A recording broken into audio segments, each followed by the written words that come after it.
അപ്പോൾ പതിവ് പോലെ കാലാവസ്ഥാ വിദഗ്ധ നമ്മുടെ അശ്വതി വിശ്വനാഥൻ കൂടെയുണ്ട്. അശ്വതി, എങ്ങനെയാണ് കാലാവസ്ഥ ഇന്ന്? Good morning Sethulakshmi. പ്രിയപ്പെട്ട പ്രേക്ഷകർക്കും സ്കൈ വാച്ചിലേക്ക് സ്വാഗതം. ഇന്ന് ലോക സന്തോഷ ദിനമായതുകൊണ്ട് തന്നെ എല്ലാ പ്രേക്ഷകരും ഹാപ്പി ആയിട്ടിരിക്കുക. ചെറിയ ചെറിയ പരിഭവങ്ങളും വിഷമങ്ങളൊക്കെ അങ്ങോട്ട് മാറ്റിവെച്ച് എല്ലാവരും പരമാവധി സന്തോഷമായിട്ടിരിക്കുക. അപ്പോൾ ഇന്നും കുറച്ച് സന്തോഷമുള്ളൊരു വാർത്ത തന്നെയാണ്. കാരണം ഇന്ന് ചൂടൊക്കെ കുറവുള്ളൊരു ദിവസമാണ്.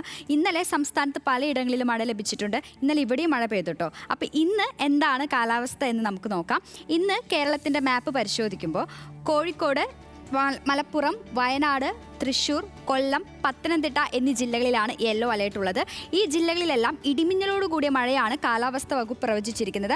മാത്രമല്ല ഈ ജില്ലകളിലെല്ലാം തന്നെ കാറ്റിനും സാധ്യതയുണ്ട്. മണിക്കൂറിൽ 40 കിലോമീറ്റർ വേഗത്തിൽ കാറ്റ് വീശാനുള്ള സാധ്യതയും പറയുന്നുണ്ട്. ഇനി ബാക്കി എല്ലാ ജില്ലകളും പച്ചയാണല്ലോ എന്ന് കരുതി ആശ്വസിക്കാൻ വരട്ടെ, ഇവിടങ്ങളിൽ നേരിയ മഴയ്ക്കുള്ള സാധ്യതയും തള്ളിക്കളയാൻ പറ്റില്ല. ഈ കാറ്റും മഴയും ഇടിവെട്ടുമൊക്കെയുള്ള ദിവസമാണ്, ശ്രദ്ധിക്കണം. ഇനി പതിവ് പോലെ നമുക്ക് ജില്ലയിലെ താപനില പരിശോധിക്കേണ്ട സമയമാണ്. പാലക്കാട് ജില്ലയിലാണ് ഏറ്റവും കൂടുതൽ താപനില രേഖപ്പെടുത്തിയിട്ടുള്ളത്. 37 ഡിഗ്രി സെൽഷ്യസ് താപനിലയാണ് പാലക്കാട്. തൊട്ടു പിന്നാലെ പാലക്കാട് കഴിഞ്ഞാൽ പിന്നെ കോഴിക്കോട്, കണ്ണൂർ എന്നീ ജില്ലകളാണ്. 35 ഡിഗ്രി സെൽഷ്യസ് താപനിലയാണ് ഇരു ജില്ലകളിലും രേഖപ്പെടുത്തിയിട്ടുള്ളത്. ഇനി മത്സ്യത്തൊഴിലാളികൾക്കുള്ള ജാഗ്രതാ നിർദ്ദേശമാണ്. കേരള, കർണാടക, ലക്ഷദ്വീപ് തീരങ്ങളിൽ ഇന്ന് മത്സ്യബന്ധനത്തിന് തടസ്സമില്ലെന്ന് കേന്ദ്ര കാലാവസ്ഥാ വകുപ്പിന്റെ മുന്നറിയിപ്പുണ്ട്. ഈ ഇടിമിന്നൽ മുന്നറിയിപ്പൊക്കെ ഉള്ളതുകൊണ്ട് ശ്രദ്ധിക്കേണ്ട കുറച്ച് കാര്യങ്ങളെ ഒരിക്കൽ കൂടി ഓർമ്മിപ്പിക്കുകയാണ്.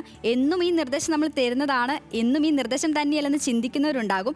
ഇനി എങ്ങാനും നിങ്ങളൊന്ന് മറന്നു പോയിട്ടുണ്ടെങ്കിൽ അത് ഓർമ്മിപ്പിക്കേണ്ട ഞങ്ങളാണ്. അപ്പോൾ മറക്കാതിരിക്കാനുള്ള ചെറിയ വലിയ കാര്യങ്ങൾ നമുക്കൊന്ന് നോക്കാം. സുരക്ഷിതമായ കെട്ടിടത്തിനുള്ളിലേക്ക് മാറുക. അപ്പോൾ പുറത്തോ വീടിന് പുറത്തോ മറ്റെവിടെയെങ്കിലും വെച്ചാണ് ഇടിമിന്നലും മഴയൊക്കെ സംഭവിക്കുന്നതെങ്കിൽ സുരക്ഷിതമായ കെട്ടിടത്തിനുള്ളിലേക്ക് മാറുക. അതായത് തുറസായ സ്ഥലങ്ങളിൽ തുടരുന്നത് ഇടിമിന്നൽ ഏൽക്കാനുള്ള സാധ്യത വർദ്ധിപ്പിക്കും. ശക്തമായ കാറ്റിനും ഇടിമിന്നലിനും സാധ്യതയുള്ള ഘട്ടത്തിൽ ജനലും വാതിലും അടച്ചിടുക. ഗൃഹോപകരണങ്ങളുടെ വൈദ്യുതി ബന്ധം വിച്ഛേദിക്കുക.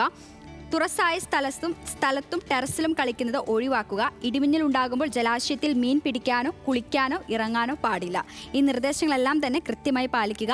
കേരളത്തിൽ വേനൽമഴ വ്യാപകമാവുകയാണ്. കാറ്റും ഇടിമിന്നലൊക്കെയുണ്ട്, ശ്രദ്ധിക്കുക. നിർദ്ദേശങ്ങൾ കൃത്യമായി പാലിക്കുക. അപകടങ്ങൾ ഒഴിവാക്കുക. മഴയൊക്കെ ആയതുകൊണ്ട് വാഹനം ഓടിക്കുമ്പോഴൊക്കെ പ്രത്യേകം ശ്രദ്ധ വേണം. പിന്നെ കുടയെടുക്കാനും മറക്കണ്ട.